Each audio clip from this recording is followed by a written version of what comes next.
नमस्कार मेरे प्यारे सभी साथियों को, मेरा नाम पुष्पेंद्र चौधरी। स्वागत करता हूं आप सभी का अपने परिवार रैंकर्स गुरुकुल एप्लीकेशन पर। सभी लोग जल्दी से लाइव आइएगा। क्लास आप लोगों की स्टार्ट हो चुकी है। 5 मिनट लेट हो चुका हूं तो माफ़ी चाहता हूं। 5 मिनट फालतू आपको पढ़ाया जाएगा, ठीक है। 5 मिनट फालतू पढ़ाया जाएगा क्योंकि क्लास अगर 5 मिनट लेट होती है तो उसका कारण मैं हूँ और आपको 5 मिनट फालतू पढ़ाया जाएगा। तो जय श्री राम, हरे कृष्णा, सभी को राधे राधे, जय श्री श्याम। सभी लोग जल्दी से लाइव आइएगा और आज की क्लास को एंजॉय करते हैं। आज आप लोग जो टॉपिक पढ़ेंगे वो बहुत अच्छा टॉपिक है। सर जल्दी से सभी लोग लाइव आएगा। अब आपको कोई दिक्कत नहीं होगी क्योंकि जब तक मैं स्टार्ट नहीं करता हूं तो आपको शो नहीं करेगा कि कहां से लाइव हो, ठीक है। तो चलिए बेटा शुरुआत करते हैं। आज की इस क्लास की बहुत बेहतरीन क्लास होगी, ठीक है। बहुत इंपॉर्टेंट क्लास होगी जिसमें कल मैंने आपको बेसिक केमिस्ट्री पढ़ाया था। कल मैंने आपको क्या पढ़ाया था? बेसिक केमिस्ट्री, ठीक है। और आज मैंने बताया था कि आज मैं जो टॉपिक पढ़ाने जा रहा हूं, चैप्टर का नाम जो होगा हमारा वो क्या होगा बेटा? जल्दी से कमेंट करके मुझे बताओ। चैप्टर का नाम जो हमारा होगा वो होगा हमारा मैटर। चैप्टर का नाम क्या होगा बेटा? हमारा मैटर होगा। और आज हम उसकी स्टेट के बारे में भी पढ़ेंगे। यानी चैप्टर जो होने वाला है वो क्या होगा? जल्दी से बोलो। Matter and it's state. क्या होगा बेटा? मैटर, और इसकी हम क्या पढ़ेंगे? स्टेट्स के बारे में पढ़ेंगे, अवस्थाओं के बारे में पढ़ेंगे। तो जल्दी से कमेंट करके बताओ, क्या आप सभी लोग तैयार हैं? क्या आप लोगों ने लास्ट की क्लास देखी है? पहले ये बताओ। पदार्थ और उसकी अवस्थाओं के बारे में हम पढ़ेंगे। पदार्थ और उसकी अवस्थाएं के बारे में हम पढ़ेंगे। जल्दी से एक बार कमेंट करके मुझे बताओ, क्या आप लोग तैयार हैं? क्या आप लोग तैयार हैं? बिल्कुल, ठीक है। चलिए बेटा शुरुआत करते हैं चैप्टर की। मैटर एंड स्टेट्स केमिस्ट्री का पहला टॉपिक। कल मैंने जो आपको पढ़ाया, कितने बच्चे थे कल क्लास में? जल्दी से एक बार मुझे बताओ। आवाज मेरी क्लियर आ रही है सभी लोगों को? जल्दी से एक बात बताओ। बैच का टाइम टेबल बेटा डेली फिक्स है हमारा। डेली आपका टाइम में लिख देता हूं, टाइम में लिख देता हूं। टाइम 12 बजे से लेकर 1 बजे तक आपकी क्लास रेगुलर चलेगी। लिख लो अपनी कॉपी में, और अपनी जो कॉपी है उसके पहले पेज पर लिख लो। टाइम जो है 12 बजे से लेकर 1 बजे तक आपकी क्लास डेली चलेगी, बिना किसी नोटिफिकेशन के, बिना बुलाए के। अरे अपनों को बुलावा नहीं भेजा जाता। तुमने सुना है ना, घर में अपनों को दावत अगर होती है, शादी होती है, तो अपनों को बुलावा कोई नहीं देता, ठीक है। तो अपनों को बुलाया नहीं जाता। 12 बजे से लेकर 1 बजे तक आपको आना है। रेगुलर क्लास ये चलेगी, ठीक है। तो बेटा जिसने भी कल क्लास पढ़ी, कल मैंने आपको पढ़ाया था क्या? केमिस्ट्री का हिस्ट्री पढ़ाया था, इतिहास पढ़ाया था कि केमिस्ट्री एक्चुअल में होता क्या है। ये मैंने आपको पढ़ाया था कल। क्लियर? तो चलिए बेटा अब शुरुआत करते हैं इसकी। अब शुरुआत करते हैं पहला चैप्टर मैटर। तो सबसे पहले एक बात मुझे बताओ कि कल मैंने आपको केमिस्ट्री का परिभाषा बताया था। कितने बच्चे मुझे बताएंगे कि कल मैंने आपको केमिस्ट्री का डेफिनेशन बताया था, परिभाषा? कितने बच्चों को याद है? What is chemistry? अगर मैं तुमसे पूछूं कि केमिस्ट्री क्या होता है, कितने बच्चों को यह बात पता है? परिभाषा क्या थी? रसायन विज्ञान की परिभाषा क्या थी? तो मैं आपको बताता हूं कि स्टडी ऑफ, मैंने कल बताया था, study of matter is called chemistry. यही मैंने बताया था, study of matter is called chemistry. ये मैंने आप लोगों को कल कहा था कि बेटा रसायन विज्ञान, अगर कोई पूछे कि रसायन विज्ञान क्या होती है, तो गलती से भी मत कह देना कि रसायनों का अध्ययन रसायन विज्ञान है। Study of chemicals is called chemistry. गलत बात, याद रखना क्या कह रहा हूं मैं। पदार्थ का अध्ययन, पदार्थ का अध्ययन रसायन विज्ञान कहलाता है। क्या कहलाता है बेटा? पदार्थ का अध्ययन रसायन विज्ञान कहलाता है। ये बात आप लोग लिख लो और याद कर लो। आज हम इसी पदार्थ का नस्ता नाबूद करने वाले हैं। आज हम इसी पदार्थ का नस्ता नाबूद करने वाले हैं, जड़ से उखाड़ फेंकने वाले हैं कि मैटर होता क्या है, इसको खत्म कर देंगे आज। क्लियर? और ये बात कही किसने थी? कौन बच्चा बताएगा? ये बात किसने कही थी? एक वैज्ञानिक थे जिनका नाम क्या था बेटा? कल मैंने बताया था, लैवोजियर। क्या नाम था इस साइंटिस्ट का, इस आदमी का? ये भाई साहब थे जिन्होंने ये बात कही थी। इनका नाम क्या था? लैवोजियर। और इन्हीं को कहा जाता है बाप किसका? रसायन विज्ञान का जनक, फादर ऑफ केमिस्ट्री, इसी को कहते हैं, लैवोजियर को। क्लियर है?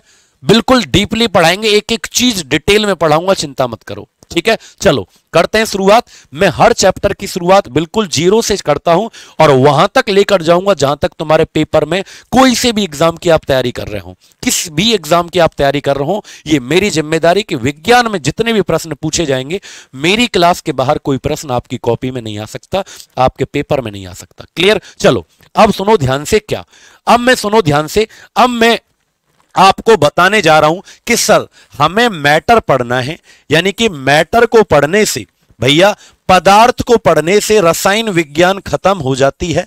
तो एक्चुअल में पदार्थ होता क्या है, एक्चुअल में पदार्थ होता क्या है जिसको पढ़ने से पूरी केमिस्ट्री खत्म हो जाती है। इस वैज्ञानिक ने कहा था ये बात। क्लियर है? याद रखेंगे? बात मेरी समझ पाए? चलो अब मैं बात करता हूं कि एक्चुअल में होता क्या है। ठीक है, बिल्कुल एनसीईआरटी पैटर्न होगा, हर चीज आपको पढ़ाई जाएगी यहां पर। क्लियर?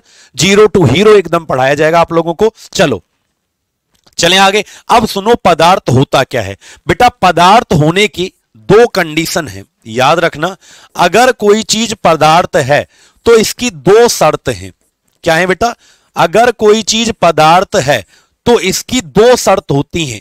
अगर इन दोनों शर्तों को कोई चीज मानेगा तो इसका मतलब वो पदार्थ है। बिल्कुल कंप्लीट होगा। जीडी भी, जीडी से लेकर ऊपर के लेवल के जितनी भी एग्जाम में सब कवर होंगे बेटा, याद रखना। RG Vikramjeet is not a app, it is a family. बिल्कुल सही कहा राघव जांगरा जी।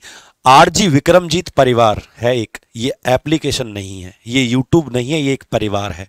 और अगर आप इस परिवार में जुड़ रहे हो, मैं कसम खाता हूं भोलेनाथ की कि एक दिन सफलता आपको जरूर मिलेगी। ये एक यूट्यूब चैनल नहीं, ये फीस नहीं लेता बच्चा। ये 399 रुपए, 400 रुपए, 500 रुपए। एक बात बताऊं तुमको, 399 रुपए एक बल्ब का खर्चा नहीं आता होगा। इस हॉल में लग रहा एक बल्ब जो स्क्रीन चल रही है ना, इसका खर्चा भी नहीं है एक दिन का भी। ये फीस नहीं है भाई, ये सिर्फ फीस इसलिए ली जा रही है आप लोगों से कि अगर तुम 400 रुपए दे रहे हो तो तुम्हारा पढ़ने का मन करेगा बेटा। 400 रुपए में यार कौन तुमको पढ़ाएगा? बात बताओ। दिल्ली पुलिस की तैयारी, यूपी पुलिस की तैयारी, बिहार एसएससी की तैयारी, सीजीएल की तैयारी 400-500 रुपए में कौन करवा देगा यार? एक महीना ट्यूशन की फीस नहीं होती 5वीं क्लास के बच्चे की, 2000 रुपए लेता है पढ़ाने के एक महीने के। बात मेरी समझ पा रहे हो? मैं याद रखना, नीरज गोस्वामी और सभी बच्चे जितने भी हैं यहां, ये परिवार है, ये सिलेक्शन देता है बेटा, इसीलिए इसका नाम रैंकर्स गुरुकुल है। यहां रैंक दिलाने वाले स्टूडेंट तैयार किए जाते हैं, और वो सिर्फ इसीलिए ताकि हर बच्चे का भला हो, हर गरीब परिवार का भला हो, सरकारी नौकरी उसके घर तक पहुंचे। बात मेरी समझ पाए? नोट्स बनाते रहो, जितना पढ़ा रहा हूं उस पर भरोसा करो, इसके बाहर पेपर में कुछ नहीं आएगा। क्लियर? अब जरा ध्यान से सुनना मेरी बात, क्या कह रहा हूं बेटा। किसी भी चीज को पदार्थ होने की दो शर्तें हैं, यानी आपको आपके आसपास जो भी कुछ दिख रहा है, अगर उसके अंदर मास है, यानी अगर किसी चीज के अंदर द्रव्यमान है, द्रव्यमान, और दूसरी शर्त यह है कि वो चीज अगर स्पेस ऑक्यूपाई करती है। स्पेस ऑक्यूपाई का मतलब क्या है? अगर कोई चीज जगह घेरती है और उसके अंदर अगर द्रव्यमान है, तो हमेशा याद रखना मेरे प्यारे बच्चों कि वो है मैटर। याद रखना, वो पदार्थ की बात हो रही है। क्लियर है? याद रखना मेरे प्यारे बच्चों, अगर कोई भी चीज आपको आपके आसपास दिख जाए, अगर उसके अंदर मास है, मास का मतलब द्रव्यमान है, और अगर वो चीज जगह घेरती है, कहीं ना कहीं उसको रखोगे तो अगर वो जगह घेरती है, हमेशा याद रखना मेरे प्यारे बच्चों, हमेशा याद रखना उसको पदार्थ कहा जाता है। तो कमेंट बॉक्स में सभी लोग लिखो, हैव मास, ऑक्यूपाई स्पेस। ऐसी हर चीज मेरे बच्चे जिसमें द्रव्यमान होता है और जो जगह घेरती है उसको पदार्थ कहा जाता है। यानी कि मैं ये कहना चाहता हूं कि आपको आपके आसपास जो भी कुछ दिख रहा है, जो भी आपको आपके आसपास कुछ भी दिख रहा है बेटा, उसके अंदर मास है, द्रव्यमान है, और वो जगह भी घेरती है। कोई भी तुम मुझे एक ऐसी चीज बताओ जो आपको आसपास दिख तो रही है लेकिन वो जगह नहीं घेर रही। बेटा हर कोई चीज जगह घेरती है। ये छोटे से छोटा कैप, छोटी से छोटी सुई जैसी चीज भी जगह घेरती है, और सुई जैसी चीज में मांस भी होता है। बात मेरी समझ पा रहे हो? यानी मैं तो ये कह रहा हूं आप लोगों से, लिख लो, हवा जो है, हवा को तो आप नहीं देख पाते। एक बात बताओ, किसी ने हवा को देखा है क्या? नहीं देखा। मैं तो ये कहता हूं हवा भी जगह घेरती है, और हवा के अंदर मास भी होता है, हवा के अंदर द्रव्यमान होता है। तो इसलिए लिख लो, एयर इज ऑल्सो मैटर, लिख लेना बेटा, हवा भी एक पदार्थ है, हवा भी एक पदार्थ होता है, हवा भी एक पदार्थ है। क्यों? हवा भी इन दोनों शर्तों को मान रही है बेटा, हवा भी इन दोनों शर्तों को मानती है। हवा, देखा है गैस के सिलेंडर में जो गैस भरी रहती है, गैस के सिलेंडर में जो गैस भरी रहती है वो भी तो एक हवा का ही हिस्सा है गैस। खाली सिलेंडर में अलग वजन होता है, भरे हुए सिलेंडर में ज्यादा वजन होता है। तो हवा भी बेटा द्रव्यमान रखती है और हवा जगह भी घेरती है। हकीकत यह है कि हवा जो है मेरे प्यारे प्यारे नन्हे मुन्ने बच्चों, हवा जगह भी घेरती है। कैसे घेरती है? जैसे आप छोटा सा गुब्बारा, मेरे पास है नहीं, छोटा सा गुब्बारा जो होता है, बलून गुब्बारा, वो छोटा सा गुब्बारा अभी तक इतनी सी जगह में रखा हुआ था, लेकिन जैसे ही आपने उसमें क्या किया, आपने उसके अंदर हवा भरी, तो वो अब ज्यादा जगह चाहिए, उस गुब्बारे को रखने के लिए ज्यादा जगह चाहिए। यानी गुब्बारा वही है लेकिन जगह घेरी है उसके अंदर भरी गई हवा ने। तो याद रखना, एयर इज ऑल्सो मैटर, हवा भी इन दोनों बातों को मानती है, इसीलिए हवा भी क्या है? पदार्थ है। कितने बच्चों को समझ में आए? एक बार हाथ खड़े करके बताओ जल्दी से बेटा। मास का मतलब द्रव्यमान, भारीपन। अरे विनीता जी समझ रहे हो मास क्या है? ये पूछ रही है विनीता। मास का मतलब बेटा अरे भारीपन। अरे किसी चीज को रखोगे तो इसमें देखो मास है, अरे फील हो रहा है मुझे कि हाँ इसके अंदर मांस है। ऐसे थोड़ी कि मुझे हाथ पे कुछ फील नहीं हो रहा, भैया रख दिया, हो रहा है, मुझे फील हो रहा है, इसका मतलब मांस क्या है। ठीक है, समझ पाए? नहीं समझ पाए? क्लियर? अच्छा, इतना बात समझ में आ गई आप लोगों को कि सर जो कुछ भी आपको आपके आसपास दिख रहा है, जो कुछ भी आपको आपके आसपास दिख रहा है वो सब मैटर है, वो सब क्या है बेटा? पदार्थ। और इसी सब को पढ़ना क्या कहलाता है? केमिस्ट्री कहलाता है। यानी पदार्थ क्या है? पदार्थ का अध्ययन करना केमिस्ट्री कहलाता है। तो मेरे प्यारे बच्चों एक बात बताओ, तुम क्या केमिस्ट्री कभी खत्म हो जाएगी? क्या तुम कभी पढ़ पाओगे पूरी केमिस्ट्री को? तो नहीं, कभी नहीं पढ़ पाओगे। क्यों? क्योंकि हर चीज का तुम अध्ययन नहीं कर सकते। ये जितनी भी चीजें आपको दिख रही हैं, क्या तुम इन सबको पढ़ पाओगे? अगर नहीं पढ़ पाओगे तो इसका मतलब तुमने मैटर नहीं पढ़ा। याद रखना, मैटर को सारा पढ़ना पड़ेगा। जो भी चीज दिख जाए जिसके अंदर मास है, जगह घेरती है, वो सब पढ़ना पड़ेगा, तब जाके केमिस्ट्री खत्म होगी। क्लियर है मेरे बच्चे? अब सुनो अगली बात, यानी कि ये बात किसने कही थी बेटा? ये सारी बात जो इस स्लाइड पर लिखा हुआ है इस बोर्ड के ऊपर, ये सारी बात किसने कही थी? लैवोजियर। इसीलिए इनको फादर कहते हैं। किसका? रसायन विज्ञान का जनक इनको कहा जाता है। क्लियर? मास और वेट का डिफरेंस विकास जी आने दो, फिजिक्स का चैप्टर आएगा, ग्रेविटेशन वाला चैप्टर, गुरुत्वाकर्षण वाला, तब मैं तुमको समझाऊंगा मास और वेट में क्या अंतर है। क्लियर है बेटा? बात समझ पाए? क्लियर है सभी लोगों को? अब मेरी बात सुनो, क्या इससे आगे की बात मैं करता हूं कि इतना तो पता चल गया कि आपको आपके आसपास जो भी दिख रहा है ये क्या है भैया? मैटर। दीपक नायक एक बात कह रहे हैं, सर पानी भी मैटर है क्या? अरे बेटा एक बात बता, पानी में मांस होता है कि नहीं होता? होता है। पानी जगह घेरेगा कि नहीं घेरेगा? एक बात बताओ, ये पानी है, पानी के अंदर मांस है, जगह घेरेगा? घेर रखी है ना इसने जगह गिलास के अंदर। तो इसका मतलब क्या है मेरे बच्चों? पानी भी क्या है? मैटर है। मेरी बात समझ पाए? अब जरा सुनो, एक वैज्ञानिक यानी लैवोजियर का देहांत हो गया, लैवोजियर खत्म, देहांत हो गया, 13वीं हो गई इसकी यहीं पर, ये खत्म हो गया। लैवोजियर ने इससे आगे कुछ भी नहीं कहा। लेकिन इसके बाद एक साइंटिस्ट आए जिनका नाम होता है मेरे बच्चे जॉन डाल्टन। क्या होता है बोलो? एक वैज्ञानिक आए जिनका नाम जॉन डाल्टन होता है। क्या होता है बेटा? एक साइंटिस्ट आए जिनका नाम था, यानी लैवोजियर का देहांत हो गया, खत्म काम, टाटा बाय बाय, खत्म। तो लैवोजियर के बाद एक साइंटिस्ट आए जिनका नाम था जॉन डाल्टन। क्या नाम था बेटा? जॉन डाल्टन नाम था। एक्चुअल में ये कब आए मैं आपको बताता हूं, ये कब आए। तो बेटा ये आए 1808 में। कब आए ये बोलो? 1808, यानी कि ये 1808 में आए। अब रंजीत शर्मा जी कह रहे हैं ऑयल भी मैटर है क्या? अरे बेटा तुम कैसी बातें करते हो तुम? ऑयल जगह घेरेगा कि नहीं घेरेगा? ऑयल के अंदर मांस भी होगा तो मैटर है। ठीक है बेटा, बात समझ पा रहे हो? तो एक साइंटिस्ट, जब लैवोजियर खत्म हो गए तो एक वैज्ञानिक आए जिनका नाम हुआ करता था जॉन डाल्टन। कब की बात कर रहा हूं बेटा मैं? 1808 की बात कर रहा हूं। और एक्चुअल में ये साइंटिस्ट नहीं थे, ये एक स्कूल था, जैसे मान लीजिए एक स्कूल है, मैं साइंस पढ़ाता हूं, ये एक स्कूल में साइंस पढ़ाया करते थे। अंग्रेजों अंग्रेजों के जमाने की बात कर रहे हैं, अंग्रेजों के जमाने की बात कर रहे हैं, तो याद रखना जॉन डाल्टन जो है, अंग्रेजों का जमाना चल रहा था और ये एक स्कूल टीचर हुआ करते थे, यानी साइंस के टीचर थे। अब ये आए और इन्होंने पता है क्या बोला, इन्होंने घोषणा की, बड़ी बड़ी बातें कही। इन्होंने पता है क्या बोला कि भाई आपको आपके आसपास जो दिख रहा है ये सब मैटर है, पदार्थ है। हमने कहा ये तो हम पहले ही जानते हैं, तू क्या बता रहा है, ये तो जानते ही हम।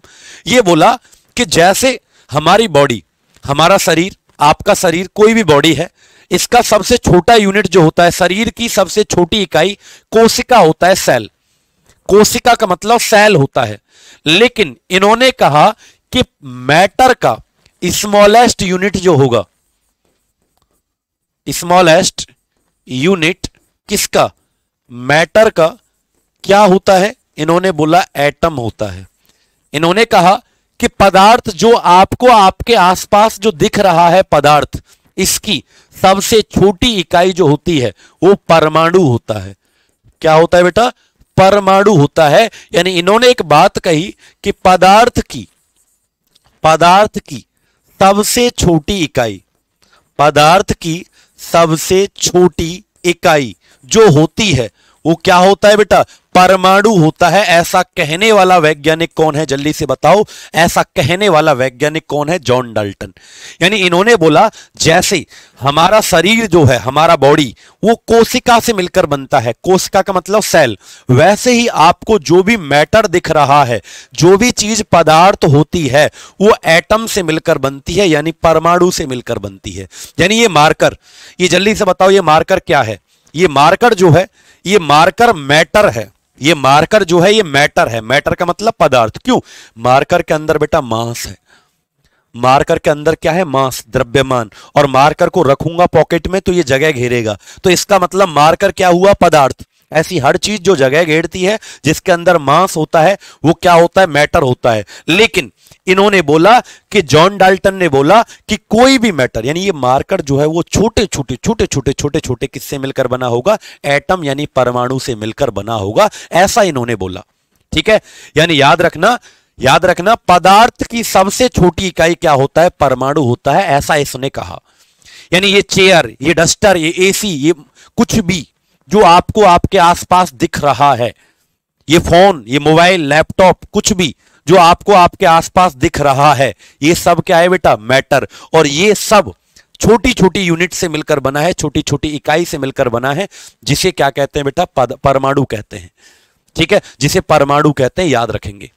इंग्लिश में ही लिखो सर ओनली, नहीं बेटा हिंदी वाले बच्चे भी हैं विशाल, तो हिंदी में भी लिखना पड़ेगा। क्लियर है? सभी बच्चों को समझ में आया? लेकिन इन्होंने पता है, और अब तुमसे पूछा जाए, अब तुमसे पूछा जाए who is the father of atom, अगर तुमसे अब पूछा जाए फादर ऑफ एटम कौन है, परमाणु का जनक कौन है, बताओ, तो आंसर क्या आएगा? John Dalton. परमाणु का जनक कौन है? John Dalton. कब हुई परमाणु की खोज? अगर पूछा जाए when the atom is discovered, परमाणु की खोज कब हुई, तो याद रखना 1808 में हुई। विभांशु जी, आपके विभांशु सिंह जो पूछ रहे हैं उसका जवाब है 10th क्लास, 10th क्लास तक। ठीक है, तो जॉन डाल्टन 1808 इसका सही। बात समझ पाए बेटा? फादर ऑफ एटम कौन है? John Dalton. कब हुई इसकी डिस्कवरी? 1808, 1808 में इसकी खोज हुई। क्लियर है? लेकिन इनकी एक गलती थी बेटा। इनकी एक क्या थी? इन्होंने ये बात तो बिल्कुल सही कही, ये बात तो बिल्कुल सही है, लेकिन इनकी एक मिस्टेक थी, और वो मिस्टेक आपको समझनी है। क्या मिस्टेक थी? वो मिस्टेक यानी गलती क्या थी? अगर मैं तुमसे पूछूं जॉन डाल्टन मॉडल का लिमिटेशन क्या है, जॉन डाल्टन साहब का गलती क्या था, अगर मैं आपसे पूछूं, तो इन्होंने एक गलती पता है क्या कर दी बेटा? इन्होंने एक गलती ये कर दी कि इन्होंने बोला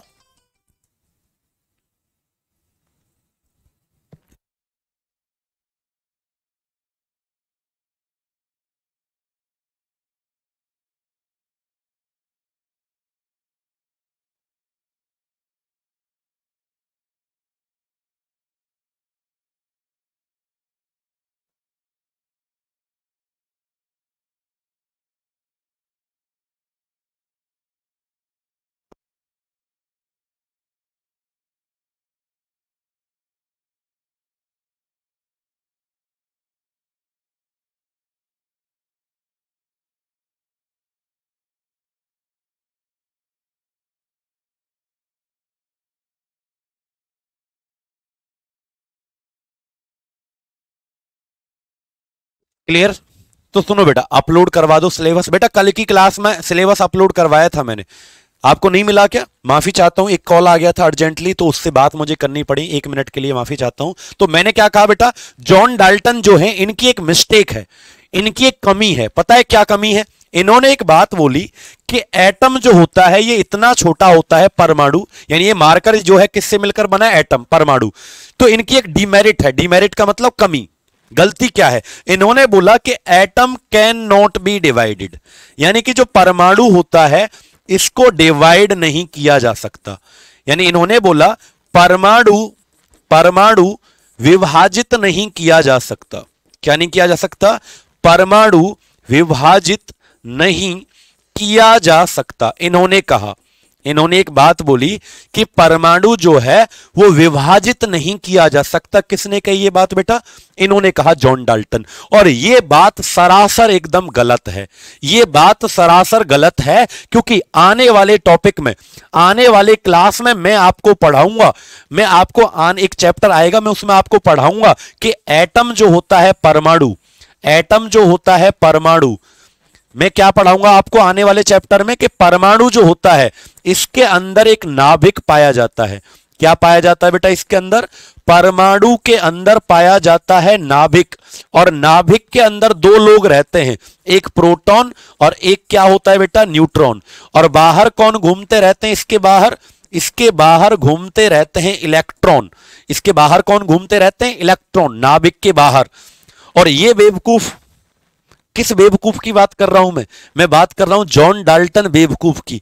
ये कह रहा था कि परमाणु बढ़ता ही नहीं है, बल्कि परमाणु तो बढ़ता है, परमाणु से 1,00,000 गुना छोटा तो उसका नाभिक होता है, और नाभिक के अंदर दो चीज होती हैं, प्रोटॉन न्यूट्रॉन, और बाहर कौन घूमता रहता है? इलेक्ट्रॉन। यानी परमाणु तो बढ़ता है, ये कह रहा था बढ़ता ही नहीं है। और ये थ्योरी लगभग 100 साल तक चलती रही। ये जो बात है ना, गलत बात, ये लगभग 100 साल तक चलती रही, लगभग 100 साल तक ये बात 100 साल तक चलती रही। लेकिन 100 साल के बाद, 100 साल के बाद जब दूसरे वैज्ञानिक आए, जैसे जे थॉमसन आएगा, उसने इलेक्ट्रॉन की खोज की, प्रोटॉन रदरफोर्ड आएगा, न्यूट्रॉन चैडविक आएगा, तो उन्होंने बताया अरे पागल आदमी, पागल आदमी, परमाणु बढ़ता है, परमाणु के अंदर 3 चीज होती हैं, प्रोटॉन न्यूट्रॉन इलेक्ट्रॉन, और प्रोटॉन न्यूट्रॉन किस में होते हैं? नाभिक में। बाहर कौन घूमता रहता है? इलेक्ट्रॉन। तो ये इसकी सबसे बड़ी कमी थी।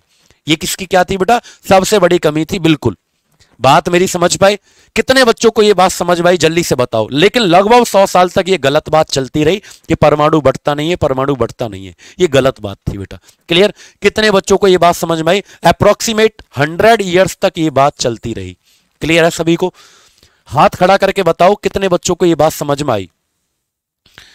बताओ। ये डायग्राम मैं तुमको आने वाले चैप्टर में पढ़ाऊंगा, जिस चैप्टर का नाम होगा एटम, परमाणु, उस चैप्टर में आपको ये डायग्राम पढ़ाऊंगा। क्लियर? परमाणु वाले चैप्टर में इस डायग्राम को मैं आपको अच्छे से पढ़ाऊंगा। कितने बच्चों को बेटा ये बात समझ में आई? जल्दी से कमेंट करके मुझे बताओ। यानी मैंने आपको पढ़ाया कि मैटर क्या होता है। फिर से सुनो, एक बार रिवीजन करवा रहा हूं मैं, एक बार फिर से समझा रहा हूं। मैटर क्या होता है बेटा? हर वो चीज जिसके अंदर मास होता है, जगह घेरती है, उसको मैटर कहते हैं। यानी हवा भी पदार्थ है, पदार्थ।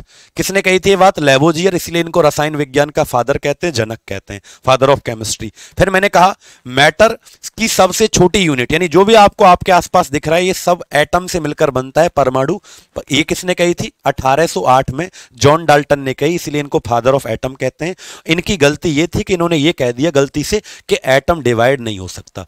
ठीक है, याद रखना, एटम डिवाइड नहीं हो सकता, परमाणु बांटा नहीं जा सकता। और ये बात 100 साल तक चलती रही, लेकिन बाद में ये बात गलत हो गई। ठीक है, बाद में ये बात गलत होगी कि भैया एटम तो बढ़ता है, परमाणु बढ़ता है, और परमाणु जो है बढ़ता है तो क्या होता है बेटा? उसके अंदर नाभिक पाया जाता है, लगभग 1,00,000 गुना छोटा होता है नाभिक, और नाभिक के अंदर दो चीज होती है, प्रोटॉन न्यूट्रॉन, बाहर कौन घूमता रहता है? इलेक्ट्रॉन। क्लियर? अब चलते हैं बेटा अगली स्लाइड पर।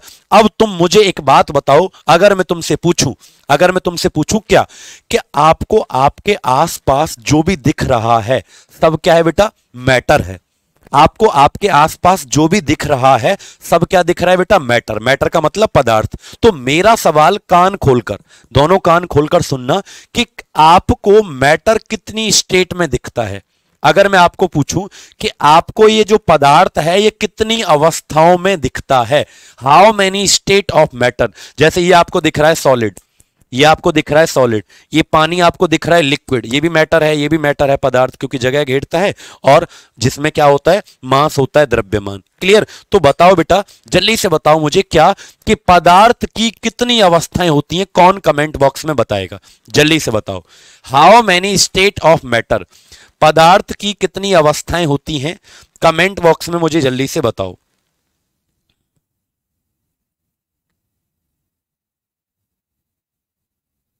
जल्दी से बताओ बेटा।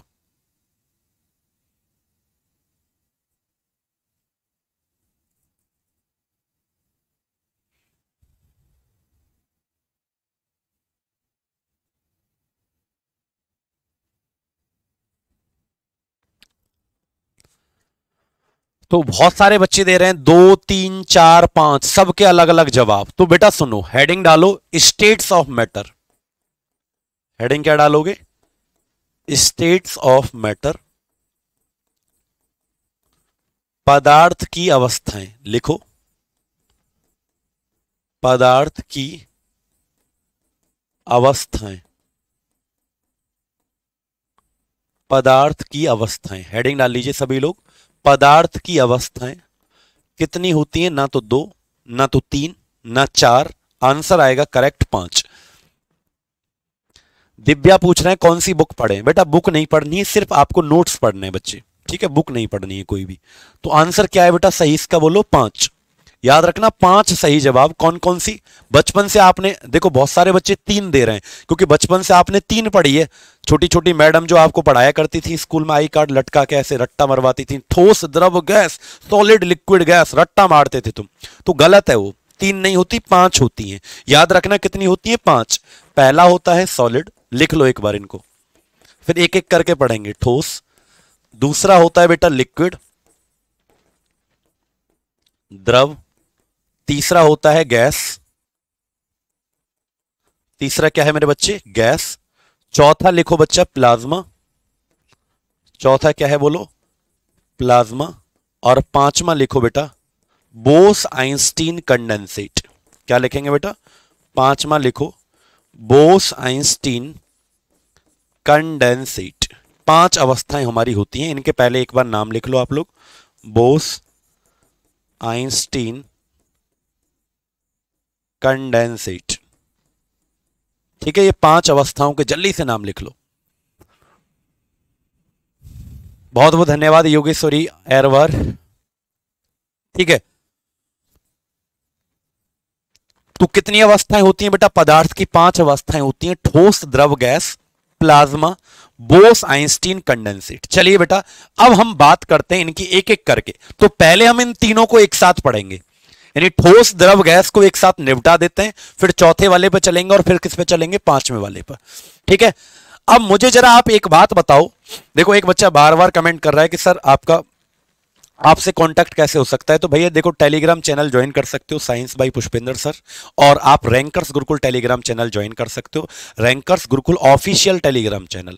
ठीक है, या आप हेल्पलाइन नंबर, जो आपको एप्लीकेशन पर हेल्पलाइन नंबर मिलेगा हमारे आरजी विक्रमजीत ऐप पर, वहां पर भी आप कांटेक्ट कर सकते हो। एक बच्चे को बहुत मुसीबत है, वो बार बार लिख रहा है सर ये हो गया वो हो गया, मेरे साथ ये हुआ है, तो आप वहां पर बेटा कांटेक्ट कर सकते हो। ठीक है, तो बेटा ये 5 अवस्थाएं होती हैं। अब एक बात बताओ बेटा, अगर कोई मैटर है पदार्थ, तो एक बात बताओ, बनेगा तो एटम से ही। अरे एक बात बताओ, कोई भी अगर पदार्थ है तो बनेगा तो परमाणु से ही कि नहीं बनेगा? जल्दी से बताओ बेटा। याद रखना, कोई भी मैटर है, कोई भी पदार्थ, तो अभी जस्ट थोड़ी देर पहले मैंने आपको समझाया था कि कोई भी अगर पदार्थ है तो वो परमाणु से ही बनेगा ना, एटम से। तो एक बात बताओ, आपको पता है बेटा सॉलिड, ये मार्कर, इसको तोड़ नहीं सकता मैं, इसको दबा नहीं पा रहा। क्यों नहीं दबा पा रहा इसको? जैसे मान लीजिए ये मेरा फोन है, ये फोन जो है इसको तोड़ नहीं सकता, दबा नहीं सकता। क्यों नहीं दबा पा रहा बेटा इस फोन को? क्योंकि ये सॉलिड है। सॉलिड चीजों को दबाया नहीं जा सकता, तोड़ा बहुत मुश्किल से टूटेगा ना। यानी क्यों? क्योंकि बेटा इसके एटम जो होते हैं, यानी कोई भी ठोस चीज है तो उसके जो परमाणु होते हैं वो इतने ज्यादा आकर्षण बल से जुड़े हुए हैं कि इनके बीच में कोई जगह नहीं होती, इनके बीच में कोई जगह नहीं होती। क्लियर है? याद रखना, सबसे ज्यादा high attraction force, high attraction force यानी सबसे ज्यादा परमाणुओं के बीच में बल कहां पर होता है, बोलो। आकर्षण बल परमाणुओं के बीच में क्या होता है बेटा, आकर्षण बल जो होता है वो ज्यादा होता है। किसके परमाणुओं के बीच में, बोलो जल्दी से। यानी सॉलिड जो होते हैं उसके, जैसे ये मार्कर के एटम होंगे तो इसके परमाणुओं के बीच में जो आकर्षण बल है वो ज्यादा होता है। इसीलिए सॉलिड को तोड़ा नहीं जा सकता, दबाया नहीं जा सकता, क्योंकि वो अंदर, ये जो एटम है इसके अंदर जाने के लिए परमिशन नहीं दे रहे ना मुझे। लेकिन आपको पता है लिक्विड जो होता है, लिक्विड, ये इसमें कोई चीज आसानी से घुल जाती है। मान लीजिए ये पानी है, पानी, और इसमें मैं चीनी डालूं तो बेटा आसानी से घुल जाएगा, आसानी से घुल जाएगा, है चीनी घुल जाएगा, नमक आसानी से घुल जाएगा। क्यों बेटा, क्यों घुल रहा है भाई, मार्कर में तो चीनी नहीं घुलती। बात समझ पा रहे हो, क्यों घुल रहा है पानी में, इसीलिए नमक और चीनी घुल गया है, क्योंकि इसके जो परमाणु हैं इनके बीच में क्या होता है बेटा, जगह होता है। क्या होता है इसके बीच में, स्पेस। और जो भी तुमने नमक या चीनी घोला है वो इस जगह में जाके भर जाता है। वो इस परमाणुओं के बीच में, वो एटम के बीच में जो जगह है, वो चीनी या नमक तुमने जो घोला वो इसके अंदर चला जाता है। क्लियर है बेटा। सबसे ज्यादा अट्रैक्शन बल कहां होता है, ठोस में होता है, इसलिए उसके अंदर कोई चीज घुलती नहीं है। क्लियर है बेटा, बात मेरे समझ पाए सभी बच्चे। लेकिन इनके अंदर इसीलिए कोई चीज घुल जाती है क्योंकि इनके अंदर क्या होता है, स्पेस होता है, जगह होती है। क्लियर है। और गैस जो होते हैं इसके एटम तो भैया एकदम से खुले खुले होते हैं, यानी सबसे ज्यादा अगर जगह कहीं पर होती है तो वो गैस के परमाणुओं के बीच में होती है सबसे ज्यादा। इस पोस्ट से लिखें ये सर प्लीज, क्या लिखें, इस पोस्ट से लिखें, मतलब बेटा समझ नहीं पाया मैं आपकी बात, स्वपन कुमार। ठीक है, तो बेटा सबसे ज्यादा अगर कहीं पर जगह होती है परमाणुओं के बीच में तो वो कहां होती है बेटा, गैस के बीच में। अगर जगह कहीं नहीं होती तो वो कौन है, सॉलिड। ठीक है, अगर मैं पूछूं सबसे ज्यादा आकर्षण बल कहां पर होता है तो आपका जवाब क्या होगा, सॉलिड। सबसे कम आकर्षण बल, सबसे कम अट्रैक्शन फोर्स कहां होता है तो गैस के परमाणुओं के बीच में होता है। क्लियर है सभी बच्चों को, मेरी बात आप लोग समझ पाए कि नहीं समझ पाए बेटा, जल्दी से कमेंट करके मुझे बताओ कितने बच्चों को समझ में आया।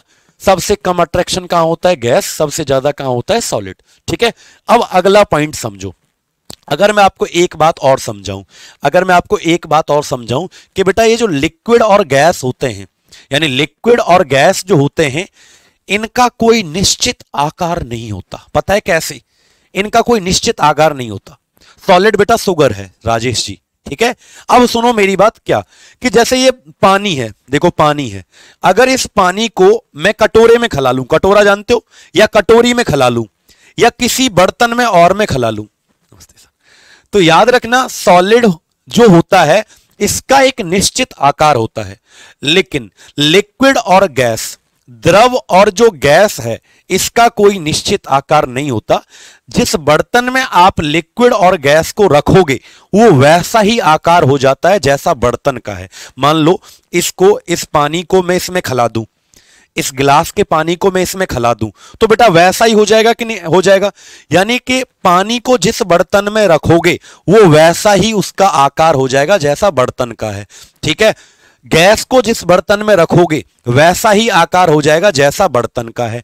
अब सुनो, सॉलिड का आकार बदलता नहीं है, ठोस है, जैसे ये ठोस है तो बेटा इसको मैं अपने कटोरे में रख लूं, गिलास में रख लूं, कटोरी, थाली, जेब में रख लूं तो सॉलिड का निश्चित आकार होता है, ये बदलता नहीं है। याद रखना बेटा, तो याद रखना सॉलिड जो होते हैं इनका क्या होता है, डेफिनिट साइज होता है। क्या होता है बेटा, डेफिनिट साइज होता है, एक निश्चित आकार होता है। ठोस जो होते हैं बेटा, ठोस इनका क्या होता है, निश्चित आकार। लेकिन द्रव और गैस जो होते हैं इनका क्या होता है बेटा, नॉट डेफिनिट साइज, इनका निश्चित आकार नहीं होता, इनका निश्चित आकार नहीं होता है। कितने बच्चों को समझ में आया, जल्दी से बताओ। यानी कि लिक्विड गैस जो होते हैं, एक दीपक नायक बच्चे हैं वो बार बार लिख रहे हैं how many type of solid. बेटा आपको नहीं पढ़ाया जाएगा कितने तरह के सॉलिड, लेकिन फिर भी बता देता हूं, 2 तरह के सॉलिड होते हैं, आपके सिलेबस में नहीं है। ठोस के प्रकार आपके सिलेबस में नहीं है, इसलिए मैं आपको पढ़ाऊंगा नहीं, लेकिन फिर भी बता देता हूं अगर आपने पूछा है तो 2 तरह के सॉलिड होते हैं बेटा, क्रिस्टलाइन सॉलिड और एमोर्फस सॉलिड। ठीक है, क्रिस्टलीय और अक्रिस्टलीय। ठीक है, क्रिस्टलाइन सॉलिड और एमोर्फस सॉलिड। ठीक है दीपक भैया, अब आपके सिलेबस में नहीं है बेटा, इसलिए मैं पढ़ाऊंगा नहीं। बात मेरी समझ पाए? तो द्रव और गैस जो होते हैं, द्रव और गैस, इनको जिस बर्तन में रखोगे वैसा ही आकार हो जाता है, लेकिन सॉलिड का एक निश्चित आकार होता है, वो जल्दी से बदलता नहीं है। ठीक है बेटा, चलें अब चलते हैं, हम इन तीनों को और डिटेल में पढ़ेंगे। अभी हमने खत्म नहीं हुआ, ये मत सोचना सॉलिड लिक्विड गैस खत्म हो गया। अभी हम पढ़ते हैं कि कैसे। एक बात और याद रखना, सॉलिड जो होते हैं, सॉलिड जो होते हैं यानी ठोस जो होते हैं, इनका घनत्व, डेंसिटी यानी भारी होते हैं, घनत्व क्या होता है? अधिक, हाई डेंसिटी। क्या होता है बेटा? घनत्व अधिक होता है। घनत्व कैसा होता है? अधिक। लेकिन लिक्विड गैस का क्या होगा बेटा? घनत्व कम होगा। लिक्विड का और गैस का, द्रव और गैस का क्या होगा? Low density. लो डेंसिटी का मतलब कम घनत्व होगा, कम घनत्व होगा। ठीक है बेटा, लिक्विड गैस, द्रव और गैस का घनत्व क्या होगा? कम। याद रखेंगे सभी बच्चे? Very good. सुपरकूल्ड लिक्विड उसे कहते हैं बेटा जिस लिक्विड में, सुपरकूल्ड सॉलिड होता है, लिक्विड नहीं होता बेटा। सुपरकूल्ड लिक्विड उसे, सॉलिड उसको कहते हैं जिसमें बहने की क्षमता होती है। जैसे कांच एक सुपरकूल्ड सॉलिड है, कांच बह जाता है। आपने देखा है कि जब कांच की मतलब 50 साल तक कांच लगा रहा किसी खिड़की के अंदर, तो नीचे से मोटा हो जाता है वो कांच, जो क्ले मिट्टी होती है हट जाती है, तो इसीलिए उसको सुपरकूल्ड सॉलिड कहा जाता है। ठीक है, सुपरकूल्ड का मतलब जिसमें बहने की क्षमता होती है टाइम के अकॉर्डिंग, टेम्परेचर के अकॉर्डिंग। क्लियर है? चलें बेटा आगे। अब चलते हैं बेटा, प्लाज्मा भी आएगा, सब कुछ आएगा, लेकिन पहले आज हम 3 स्टेट को पढ़ेंगे सिर्फ, सॉलिड, लिक्विड और गैस को। किसको पढ़ेंगे? सॉलिड, लिक्विड और गैस को। तो अब हम पढ़ेंगे, लिखो, कन्वर्जन ऑफ, हेडिंग डालो, conversion of solid comma liquid comma gas, यानी ठोस द्रव गैस का आपस में बदलना। क्या कहेंगे? ठोस द्रव गैस का आपस में बदलना, आपस में बदलना, ठोस द्रव गैस का आपस में बदलना। हेडिंग डाल लो। ठीक है, conversion of solid, liquid and gas. ठीक है, यूजर जी कह रहे हैं सर ये कॉम्बो बैच है तो सब पढ़ाओ। बेटा कॉम्बो बैच के किसी भी उसमें नहीं आएगा कि आपको पढ़ाया जाएगा एमोर्फस सॉलिड क्या होता है, क्रिस्टलाइन सॉलिड क्या होता है। एसएससी में कभी भी नहीं पूछा जाएगा, यूपीएससी में कभी नहीं पूछा जाएगा। पूछा जाएगा कहां पर पता है? मैं बताता हूं। जो बच्चा एनडीए की तैयारी कर रहा है, नेशनल डिफेंस एकेडमी, उसमें पूछा जाएगा, और उसके लिए ये बैच है नहीं। एनडीए वाला कोई बच्चा अगर तैयारी यहां कर रहा है तो वो ना करे, एनडीए का सिलेबस अलग होता है बेटा। बात मेरी समझ पा रहे हो? एनडीए का सिलेबस अलग होता है। सीयूईटी जो एग्जाम होता है कॉलेज, जिसे दिल्ली यूनिवर्सिटी के लिए एडमिशन लेते हैं, उसका सिलेबस अलग है। बात समझ पाए? अब सुनो आगे। तो conversion of solid, liquid, gas, अगर मैं आपसे पूछूं कि ये है सॉलिड, यहां पर मैंने लिख लिया है सॉलिड यानी ठोस, यहां पर मैंने लिख लिया है लिक्विड, लिक्विड का मतलब द्रव।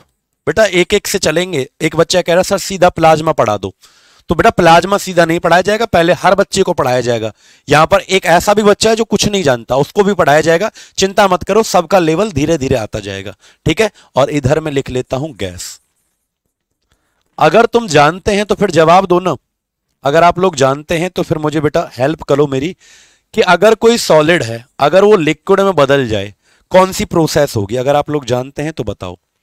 अगर कोई सॉलिड है, अगर कोई ठोस है, ठोस, जब भी मैं सॉलिड बोलूं तो तुम्हारे दिमाग में बर्फ का टुकड़ा चलना चाहिए। बिल्कुल सीडीएस के लिए हो बेटा, सीडीएस के लिए है, लेकिन एनडीए बिल्कुल अलग होता है उसका, फिजिक्स और केमिस्ट्री। ठीक है, वहां 11th और 12th वाला पूछा जाता है। क्लियर है? समझ पाए बेटा? तो याद रखना कौन सी प्रोसेस, अगर जब भी मैं सॉलिड बोलूं तो बर्फ का टुकड़ा, और जब भी लिक्विड बोलूं तो क्या कहेंगे उसको? पानी। तो बताओ अगर कोई सॉलिड लिक्विड में बदल जाता है, कौन सी प्रोसेस होती है? तो बेटा इसे कहते हैं, याद रखना, इसको मेल्टिंग कहा जाता है। मेल्टिंग का मतलब है पिघलना, इसे कहते हैं। क्या कहते हैं बेटा? इसको पिघलना कहा जाता है। और याद रखना, बिल्कुल नेहा का सही जवाब आया एकदम, विजय का बिल्कुल गलत है। बिल्कुल। अब सुनो आगे। लेकिन बेटा कभी कभी आपको ऑप्शन में मेल्ट नहीं दिखेगा, याद रखना, इसीलिए इसको क्या कहते हैं, कभी कभी फ्यूजन कहते हैं। यानी मेल्टिंग और फ्यूजन यहां पर दोनों क्या होगा, सही जवाब।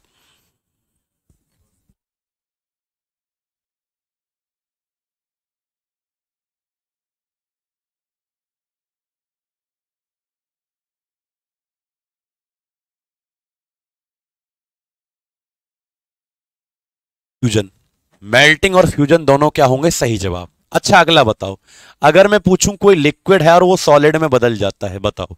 कोई पानी है और वो जम जाता है, बर्फ जम जाता है, तो बताओ क्या होगा बेटा, इसका आंसर क्या होगा। पानी है, पानी, और वो बर्फ जम जाता है, तो क्या होगा आंसर। तो आंसर याद रखना बेटा, इसे कहते हैं हम फ्रीजिंग। इसे फ्रीजिंग कहते हैं, फ्रीजिंग का मतलब जमना, और इसी को कहा जाता है सॉलिडिफिकेशन। सॉलिडिफिकेशन इसे कहा जाता है, यानी इसी चीज को कहते हैं हम ठोसीकरण। क्या कहते हैं बेटा, इसको हम ठोसीकरण के नाम से भी जानते हैं, यानी सॉलिड बनना। बिल्कुल सचिन जी, बिल्कुल एएलपी के लिए इंपोर्टेंट है, ठीक है। फ्रिज का काम होता है सॉलिडिफिकेशन करना, फ्रीजिंग करना, लिक्विड को क्या जमाना, सॉलिड जमाना। क्लियर है। फ्यूजन का मतलब कोई सॉलिड है तो वो द्रव में बदल जाता है, बर्फ पानी बन जाती है तो फ्यूजन हो गया, पिघल गई या मेल्टिंग हो गया। याद रखना मेरे बच्चे, ये बहुत इंपॉर्टेंट है। कई बार पेपरों में पूछा जाता है कि रक्त का थक्का जमना, क्लॉटिंग ऑफ ब्लड। कई बार पेपरों में पूछा जाता है रक्त का थक्का जमना, क्लॉटिंग ऑफ ब्लड। रक्त का थक्का जमना कौन सी अभिक्रिया है, बताओ। अगर तुमसे पूछा जाए रक्त का थक्का जमना कौन सी अभिक्रिया है, तो आंसर क्या आएगा बेटा, सॉलिडिफिकेशन। बोलो जल्दी से, आंसर क्या आएगा, ठोसीकरण आंसर आएगा। क्यों आएगा ठोसीकरण, क्योंकि रक्त क्या है हमारा, लिक्विड, और लिक्विड है तो सॉलिड में जमेगा, सॉलिड में जमेगा लिक्विड, तो इसे क्या कहते हैं, सॉलिडिफिकेशन कहते हैं। कभी भी गलती से मत कहना कि फ्रीज हो गया, मेरा खून फ्रीज हो गया, जमाना हंसेगा, हंसेंगे तुम्हारे गांव वाले। याद रखना क्या कहना, अगर रक्त का थक्का जमना है तो रक्त लिक्विड है और जम गया तो क्या बन जम गया, सॉलिड। इस प्रोसेस को क्या कहा जाता है बेटा, सॉलिडिफिकेशन के नाम से इसको जाना जाता है। याद रखेंगे बेटा, बहुत बढ़िया। बिहार एसआई के लिए बच्चे कह रहे हैं, तो हाँ भैया बिल्कुल पढ़ सकते हैं बेटा, बिहार एसआई के लिए सारा सिलेबस वही है आपका भी, ठीक है बेटा। अब सुनो आगे, अगला बताओ, अगर कोई लिक्विड है और गैस में बदल जाता है, अगर पानी को ज्यादा गर्म करोगे, ज्यादा गर्म पानी को करोगे तो वो भाप में बदल जाता है, तो बेटा कौन सी प्रक्रिया है पानी को भाप में बदलना, बताओ। तो आंसर आएगा बेटा, पानी जब भाप में बदल जाता है तो इसे कहते हैं इवेपोरेशन। इवेपोरेशन, या फिर इसी का दूसरा नाम होता है वेपोराइजेशन। वेपोराइजेशन, इसी का दूसरा नाम क्या होता है बेटा, वेपोराइजेशन इसे कहते हैं। यानी हिंदी में दोनों का मतलब क्या है, वाष्पीकरण इसका मतलब है, ठीक है भैया, वाष्पीकरण इसका मतलब है। समझ पाए सभी लोग भैया, वाष्पीकरण। अब इसका एग्जाम्पल क्या होगा, तो याद रखना वाष्पीकरण का एग्जाम्पल इवेपोरेशन का क्लाउड फॉर्मेशन। क्या होगा बेटा, क्लाउड फॉर्मेशन, बादल का बनना। याद रखना, बादल का बनना किस प्रक्रिया का उदाहरण है, तो इवेपोरेशन या वेपोराइजेशन का उदाहरण है, ठीक है बेटा। बिल्कुल है बेटा, कॉम्बो बैच सभी के लिए, चिंता मत करो आप लोग। धन्यवाद दीपक नायक जी। बताओ बेटा, सबके लिए है, अभिषेक कुमार फिक्र ना करो। बादल का बनना सुना होगा ना, कभी बचपन में कहानी सुनाती थी दादी कि घटा आती है पानी को उड़ा ले जाती है, किस में, गैस में। तो बादल का बनना कौन सी प्रक्रिया है बेटा, बोलो, इवेपोरेशन या वेपोराइजेशन कहते हैं। लेकिन अगर मैं उल्टा पूछ लूं कि अगर कोई गैस लिक्विड में बदल जाए, यानी जैसे गैस उड़ के जाती है और तुमने प्लेट लगा दिया, तो गैस जो है प्लेट से टकरा के पानी बन जाती है, वापस पानी टपकने लगता है। भाप के सामने तुम कोई बर्तन लगा दो तो वो पानी वापस टपकने लगता है। तो इस प्रक्रिया को क्या कहते हैं बेटा, इसको कहते हैं कंडेंसेशन। क्या कहते हैं इसको बेटा, कंडेंसेशन कहते हैं। इस प्रक्रिया को संघनन कहा जाता है, यानी गैस का लिक्विड में बदलना क्या कहलाता है, कंडेंसेशन कहलाता है, संघनन कहते हैं, संघनन। इसका एग्जाम्पल मुझे कौन बताएगा, इसका एग्जाम्पल, बारिश का होना, वर्षा होना, वर्षा का होना यानी रेनिंग। रेनिंग अगर पूछे, बारिश का होना किसका एग्जाम्पल है, बरसात होना किसका उदाहरण है, तो कंडेंसेशन। क्यों बेटा, क्योंकि बरसात जो है वो पानी क्या है, गैस है, बादल जो है वो गैस है, और आपके ऊपर जो गिरता है तो क्या गैस गिरती है आपके ऊपर, क्या गिरता है, पानी गिरता है। तो वर्षा का होना, रेनिंग जो है वो कंडेंसेशन का उदाहरण है ना। और दूसरा, शीशे पर भाप जमना, शीशे पर भाप जमना। कौन कौन गर्म पानी से नहाता है, fogging a mirror, fogging a mirror, ये किसका उदाहरण है बेटा, शीशे पर भाप जमना, फॉगिंग ए मिरर। जैसे चश्मा पहनते हैं, बिल्कुल बिल्कुल राघव जी, बिल्कुल फिक्र मत करो। जैसे चश्मा कौन कौन पहनता है, चश्मा जो पहनते हैं उसको उतार के चश्मे वाले क्या करते हैं, ऐसे अपने मुंह से भाप निकालते हैं, शीशे पर पानी सा जम जाता है, उसको ऐसे साफ कर लेते हैं। तो शीशे पर भाप जो मुंह से निकाली वो पानी की तरह जम गई बेटा कांच पर। तो फॉगिंग ए मिरर, शीशे पर भाप का जमना। बरसात का होना किसका एग्जाम्पल है, कंडेंसेशन का एग्जाम्पल होता है। क्लियर है बेटा, बहुत बढ़िया, याद रखेंगे सभी बच्चे। अब अगला प्रोसेस आता है कि सॉलिड अगर बेटा सीधा गैस में बदल जाए, यानी अगर कोई ठोस चीज है और कोई ठोस चीज सीधा गैस में बदल जाए, इस प्रोसेस को क्या कहा जाता है, तो इसको कहा जाता है बेटा सब्लिमेशन। इसे ऊर्ध्वपातन कहा जाता है। क्या कहा जाता है इसको, बोलो, ऊर्ध्वपातन इसको कहा जाता है। ठीक है, याद रखेंगे, हाँ बिल्कुल याद रखेंगे। सब्लिमेशन क्या होता है, ऊर्ध्वपातन, ऊर्ध्वपातन कहते हैं इसको। सर नेम चेंज होगा, किसका नेम चेंज होगा बेटा, किसका नेम चेंज होगा करवा रहे हो यूजर जी, समझ पाए बेटा। तो याद रखना सब्लिमेशन, ऊर्ध्वपातन। इसका एग्जाम्पल बेटा जैसे कपूर, कपूर आपने देखी होगी, कपूर को जला दो तो सीधा सॉलिड होती है, सफेद गोली होती है, सीधा गैस में बदल जाती है। कपूर जो है वो सॉलिड से, ठोस से सीधा गैस में बदलती है। कपूर का सूत्र याद रखना, कपूर 3 चीजों से मिलकर बनता है बेटा, कार्बन, हाइड्रोजन और ऑक्सीजन। ठीक है, यानी C10 H16 और O1, हाइट ऑक्सीजन 1 है, इसे कपूर कहते हैं, ऊर्ध्वपातन कहते हैं इसको। ठीक है, सब्लिमेशन। अगला बताओ, नैफ्थलीन की गोलियां किसने देखी हैं, नैफ्थलीन की गोली, नैफ्थलीन की गोली इंग्लिश में भी क्या कहेंगे इसको, नैफ्थलीन बॉल्स।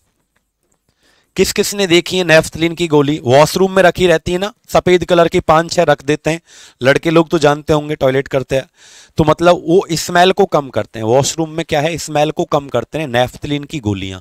ठीक है, सफेद कलर की होती है, कपूर की तरह ही, लेकिन वो सीधा सॉलिड से गैस में बदलती है। इसका सूत्र याद रखना, C10H8। क्या होता है बेटा नैफ्थलीन की गोली का फॉर्मूला, C10H8। क्लियर है, आगे चले।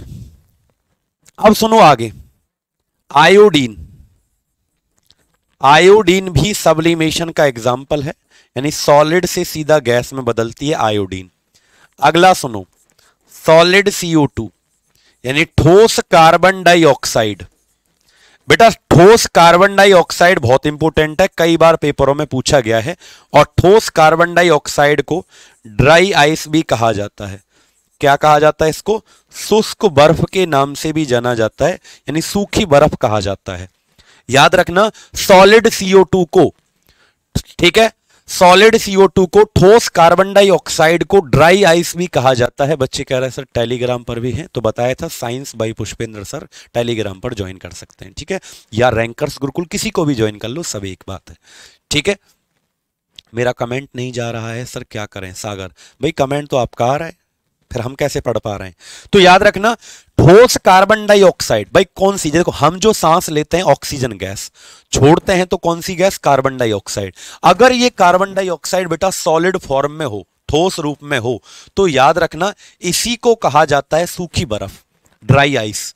और ड्राई आइस का मतलब जैसे हमारी बर्फ जो होती है वो गीली होती है, हमारी बर्फ जो होती है वो गीली होती है। गीली का मतलब जैसे हमारी बर्फ तो पानी में टपकती है, अरे चेहरे पे बर्फ लगाओ, आइस क्यूब जो होती है वो पानी में टपकती है, फ्रिज वाली जो बर्फ होती है पानी में टपकती है। लेकिन ये ऐसी बर्फ है, ये सॉलिड से सीधा गैस में बदलती है बेटा, ठीक है।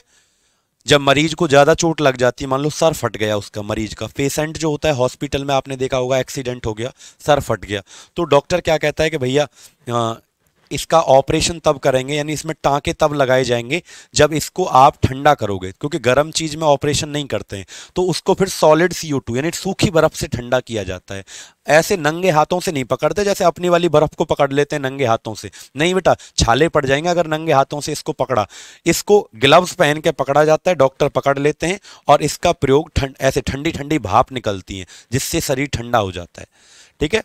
कृत्रिम बादल बनाने के काम आता है, धुआं धुआं सा होने लगता है ना, शादियों में देखा होगा आपने, दुल्हन आ रही है, दूल्हा आ रहा है, धुआं सा होने लगता है, तो कृत्रिम बादल बनाने में काम आता है सॉलिड CO2। ठीक है बेटा, शुष्क बर्फ इसे कहते हैं। सब्लिमेशन क्या होता है, निरंग जी को यही नहीं पता चला, रामायण खत्म हो गई, सीता कौन थी। निरंग जी, सब्लिमेशन एक ऐसी प्रक्रिया है बेटा जिसमें सॉलिड गैस में बदल जाता है सीधा। ठीक है बेटा, ठोस गैस में बदल जाता है। फ्रिज में कौन सी गैस भरी होती है, पीयूष जी कह रहे हैं अमोनिया गैस भरती है बेटा। 1987 से पहले एक गैस भरी जाती थी फ्रिज में जिसका नाम था क्लोरोफ्लोरोकार्बन, CFC गैस, और वो ओजोन परत को हानि पहुंचाती है, इसीलिए पहले वही भरी जाती थी 1987 से पहले, लेकिन उसको बैन कर दिया गया क्योंकि वो ओजोन परत को हानि पहुंचाती है, इसलिए पीयूष राणा जी अमोनिया गैस का प्रयोग किया जाता है किसमें, फ्रिज में। ठीक है, चलो एक और एग्जाम्पल याद रखना, अमोनियम क्लोराइड। क्या याद रखना, अमोनियम क्लोराइड जो है जिसका फॉर्मूला होता है NH4Cl, इसको नौसादर के नाम से भी जानते हैं। क्या कहते हैं इसको, नौसादर के नाम से भी जानते हैं। ये भी सब्लिमेशन का एग्जाम्पल है, लिख लो स्टार लगा के। अमोनियम क्लोराइड भी किसका उदाहरण है बेटा, ऊध्र्वपातन का उदाहरण होता है। ठीक है। बॉइलिंग किसे कहते हैं बेटा, ऐसा तापमान जिस डिग्री पर कोई चीज लिक्विड से गैस में बदलती है उसको बॉइलिंग पॉइंट कहा जाता है, जैसे पानी का 100 डिग्री सेल्सियस। फ्रीजिंग पॉइंट क्या होगा कि जिसमें आपका कोई लिक्विड सॉलिड जमता है तो उसको क्या कहेंगे, फ्रीजिंग पॉइंट, जैसे पानी का 0 डिग्री सेल्सियस। बात समझ पाए सभी बच्चे, जल्दी से एक बार कमेंट करके बताओ कितने बच्चों को ये सारी बातें आप लोगों को समझ में आ गई, क्लियर है। अब जरा सुने ध्यान से, ये 5 प्रोसेस आपने पढ़ी, छठवीं प्रोसेस का नाम याद रखो कि अगर मैं आपसे पूछूं कि कोई गैस जब सीधा सॉलिड में कन्वर्ट होगा, सीधा ठोस में बनेगा, तो इस प्रक्रिया को क्या कहेंगे, तो इसका आंसर सभी लोगों को आना चाहिए था, सर इस प्रोसेस को कहा जाएगा डिपोजिशन। क्या कहा जाएगा इसको, डिपोजिशन, यानी निक्षेपण कहा जाएगा। क्या कहा जाएगा भाई, निक्षेपण कहा जाएगा। और अगर इसके उदाहरण की बात करें, सबसे मोस्ट इंपोर्टेंट एग्जाम्पल आपको 5 याद रखने, कोई ना कोई एग्जाम्पल हर एग्जाम में आपको पूछा जाएगा, किससे, सब्लिमेशन से, यानी सॉलिड से सीधा किस में बदलना, गैस में। ये सारे के सारे एग्जाम्पल आपको याद रखने हैं। ठीक है। अगला मैंने क्या बताया कि अगर गैस किस में बदल जाए, सॉलिड में सीधा बदले, इस प्रोसेस को डिपोजिशन, और इसका एग्जाम्पल याद रखना फ्रॉस्ट, यानी पाला पड़ना। पारा नहीं कह रहा हूं, कहीं समझे, पारा मर्क्यूरी नहीं कह रहा हूं मैं, पारा लिक्विड मेटल की बात नहीं कर रहा हूं मैं, कह रहा हूं पाला पड़ना। सुना होगा आलू की खेती बर्बाद कर दी पाले ने, है ना, इतना आज तो सूखा पाला पड़ रहा है, इस तरीके से कुछ बातें आपने सुनी होंगी। ठीक है। NH4Cl अमोनियम क्लोराइड बच्चा पूछ रहा है, तो ये सब्लिमेशन का एग्जाम्पल है ना, सफेद सफेद भाप निकलती है, ठोस होता है, सफेद कलर का पत्थर एकदम। बात समझ पाए सभी लोग। ठीक है, तो याद रखना क्या बेटा, डिपोजिशन, पाला पड़ना किसका एग्जाम्पल है। आपने देखा होगा घास पर, जब आप कभी देहरादून या इधर ठंडे इलाके में गए हो, सुबह सुबह जब जगते हैं तो पाला, एक सफेद सी चादर जमी मिलती है गाड़ी के ऊपर या पार्क के अंदर, कि यहां इतनी ठंड नहीं पड़ती, तो यहां ओस को पाला मत कहना गलती से भी। ठीक है, पाला अलग होता है, क्लियर। अच्छा, 3 सवाल यहां से याद रखना, क्या 3 सवाल याद रखना, क्या क्या, जल्दी से सुनो। क्या अगर मैं तुमसे पूछूं, एक बच्चे ने पूछा था अभी, तो इनको आप भी लिख लो, वाटर का, पानी का फ्रीजिंग पॉइंट कितना होता है। ठीक है, पानी का फ्रीजिंग पॉइंट कितना होता है, हिमांक बिंदु कितना होता है, पानी का हिमांक बिंदु कितना होता है, तो 0 डिग्री सेल्सियस। कितना होगा बेटा, 0 डिग्री सेल्सियस। फिर पूछें दोबारा आपसे, क्या पानी का बॉइलिंग पॉइंट कितना होता है, तो बॉइलिंग पॉइंट का मतलब जिस पर पानी भाप बन के उड़ जाएगा, यानी जिस पर इवेपोरेशन प्रोसेस होगी, वेपोराइजेशन वाष्पीकरण प्रक्रिया जिस बिंदु पर होगी, उसे क्या कहेंगे, बॉइलिंग पॉइंट। ठीक है, तो याद रखेंगे सभी लोग क्या कि वाटर का बॉइलिंग पॉइंट यानी क्वथनांक बिंदु हिंदी में कहेंगे, तो क्वथनांक बिंदु कितना होगा, तो सभी लोग याद रखना 100 डिग्री सेल्सियस। कितना, 100। तीसरा प्रश्न पानी से संबंधित, अगला तीसरा, पानी का घनत्व, पानी का डेंसिटी घनत्व किस तापमान पर अधिकतम होता है। तो कई बार पेपरों में यह सवाल पूछा गया है। ठीक है, हाँ चलें आगे। तो याद रखना पानी का घनत्व density maximum eight which temperature, किस तापमान पर अधिकतम होगा, एट 4 डिग्री सेल्सियस। याद रखेंगे कितना, पानी का, हिंदी में लिख देते हैं आपके लिए, पानी का घनत्व 4 डिग्री सेल्सियस तापमान पर अधिकतम होगा, अधिकतम होगा। क्लियर है, समझ पाए आप सभी लोग। ठीक, क्या कह रहा है भाई, सबनम कह रहा है मुझे एक बार डिस्कवर का नाम बता दो, प्रोटॉन न्यूट्रॉन इलेक्ट्रॉन। बेटा ये चैप्टर हमने पढ़ाया नहीं, आज एक बेसिक क्लास थी, केमिस्ट्री का दूसरा क्लास था आप लोगों का, लेकिन फिर भी आप पूछ रहे हो तो प्रोटॉन का डिस्कवरी जो किया गया वो गोल्डस्टीन नाम का वैज्ञानिक था, 1886 में डिस्कवरी किया गया, लेकिन नाम रखा गया रदरफोर्ड के द्वारा 11 साल बाद। ठीक है, 1895 आपका 1895 में इसका नाम रखा गया, 1897, 86 से 11 साल जोड़ दो, इसका नाम रखा गया। न्यूट्रॉन की खोज 1932 में चैडविक ने की और इलेक्ट्रॉन की खोज जे जे थॉमसन के द्वारा की गई। अच्छी बात यह है कि ये तीनों के जो डिस्कवरी करने वाले वैज्ञानिक हैं, जे जे थॉमसन, रदरफोर्ड। जे जे थॉमसन का एक स्टूडेंट होता था, उसकी क्लास में पढ़ा करता था रदरफोर्ड। तो देखो कितनी अच्छी बात है ना कि जे जे थॉमसन ने इलेक्ट्रॉन की खोज की, इसका एक स्टूडेंट इसकी क्लास में पढ़ा करता था जिसका नाम था रदरफोर्ड, और रदरफोर्ड ने किसका नाम दिया, प्रोटॉन का। और एक्चुअल में प्रोटॉन का रदरफोर्ड ने खोज किया, रदरफोर्ड का एक स्टूडेंट हुआ करता था जिसका नाम था चैडविक, और इसने खोज कर दिया किसका, न्यूट्रॉन का। तो ऐसे विद्यार्थी और ऐसे टीचर होने चाहिए। अब जैसे मैं तुमको पढ़ा रहा हूं तो तुम भी कोई खोज करो जल्दी से जल्दी। ठीक है, तो ये तीनों स्टूडेंट थे, सोचो एक दूसरे के आपस में गुरु चेले थे। कौन कौन, जे जे थॉमसन, रदरफोर्ड और जेम्स चैडविक। ठीक है, तो उम्मीद करता हूं कि ये टॉपिक आपको समझ में आया होगा। आप लोगों का टाइम भी हो चुका है, तो 1 घंटा कंप्लीट हुआ हमारा। जितना भी मैंने आपको पढ़ाया 1 घंटे के अंदर, यानी स्टेट्स ऑफ मैटर टोटल कितनी बताई, 5 स्टेट्स, सॉलिड, लिक्विड, गैस। बचपन में ये 3 ही आपने पढ़ी थी, पदार्थ की अवस्थाएं। चौथा क्या है, प्लाज्मा। और 5वां क्या है, बोस आइंस्टीन कंडेंसेट। कल मिलते हैं फिर, आपसे टाइम नोट कर लो। लगातार आपकी क्लास रेगुलर 12 बजे से लेकर 1 बजे तक आपकी क्लास चलेगी। टाइम सभी लोग नोट कर लें भाई। कोई कहता है नोटिफिकेशन नहीं आया, तो भाई हमारी क्लास का हम कभी नोटिफिकेशन डलवाते नहीं है। जिसको जो अब आना हो तो आ जाना, नहीं आना है तो बेटा हर किसी की पढ़ाई बस की बात नहीं है, और हर किसी के लिए बनाई भी नहीं गई है। याद रखना टाइमिंग कितने बजे है, 12 बजे से लेकर 1 बजे तक है। मैं वादा करता हूं कि जब भी आप कंप्लीट साइंस पढ़ लेंगे, फिजिक्स और केमिस्ट्री, तो कोई भी प्रश्न आपके परीक्षा में इस क्लास के बाहर नहीं आएगा। क्लियर है, किसी भी एग्जाम की आप चाहे तैयारी कर रहे हो तो रेगुलर 12 बजे से लेकर 1 बजे तक क्लास होती है। जिस बच्चे को यूट्यूब का टाइम पूछना है तो यूट्यूब पर class main channel, YouTube main channel पर सुबह 10 बजे क्लास होती है। जैसे कि आज हमने वहां पर फिजिक्स का मॉक टेस्ट करवाया। स्टेट एग्जाम चैनल पर, स्टेट एग्जाम चैनल पर याद रखना, आरजी स्टेट एग्जाम चैनल पर आपकी क्लास रात के 8 बजे होती है, 8 बजे होती है, और दिन में दोपहर 2 बजे होती है। क्लियर है, कितने बच्चों को सभी क्लास उम्मीद करता हूं समझ में आई होगी। तो बहुत बहुत धन्यवाद आप सभी का। मिलता हूं फिर मैं आपसे कल 12 बजे फिक्स टाइम पर, सभी को आ जाना है। और हम कल पढ़ेंगे बेटा कितना, पहले सबसे पहले आके पढ़ेंगे प्लाज्मा स्टेट के बारे में, फिर पढ़ेंगे बोस आइंस्टीन कंडेंसेट के बारे में। ठीक है, बहुत बहुत धन्यवाद आपका। उम्मीद करता हूं आप लोगों को क्लास समझ में आई होगी। मिलते हैं कल आपसे फिर 12 बजे।